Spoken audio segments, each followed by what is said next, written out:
नमस्कार दोस्तों। राष्ट्रहित के इस अंक में एक बार आपका फिर से स्वागत है। राष्ट्रपति डोनाल्ड ट्रंप अपने दूसरे कार्यकाल के लिए जब से बैठे हैं, अपने आदेशों और नीतियों से दुनिया भर में उथल-पुथल मचाने के लिए जाने जाते हैं।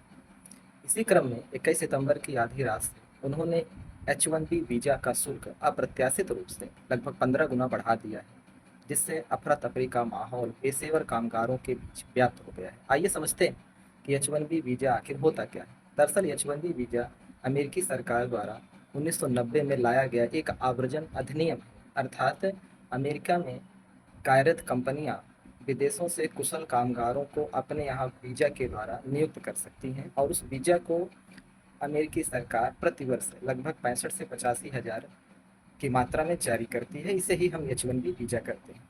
दरअसल H-1B वीजा एक अस्थायी वीजा है जो कि 3 साल के लिए जारी किया जाता है और अगले 3 वर्ष के लिए इसे रिन्यू भी कराया जा सकता है।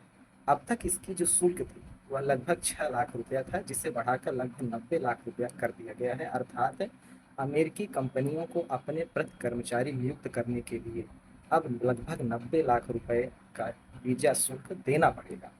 दरअसल H-1B वीजा का काम होता है कि इससे कुशल कामगारों को अमेरिकी कंपनियां अपने यहाँ नियुक्त कर सकती हैं। इसके लिए वे ही वीजा धारकों की तरफ से आवेदन करती हैं और उन्हें यह साबित करना होता है कि जो भी व्यक्ति है वह हमारे कंपनी में कार्य के लिए कुशल है।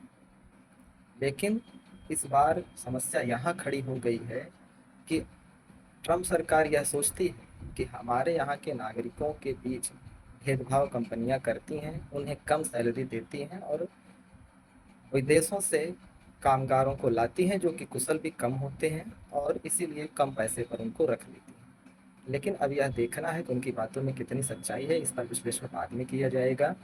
दरअसल H-1B वीजा यह एक अस्थायी वीजा तो है ही, जो कि 3 साल के लिए जारी किया जाता है और स्टाम्पिंग के लिए फिर कामगारों को अपने देश वापस आना पड़ता है।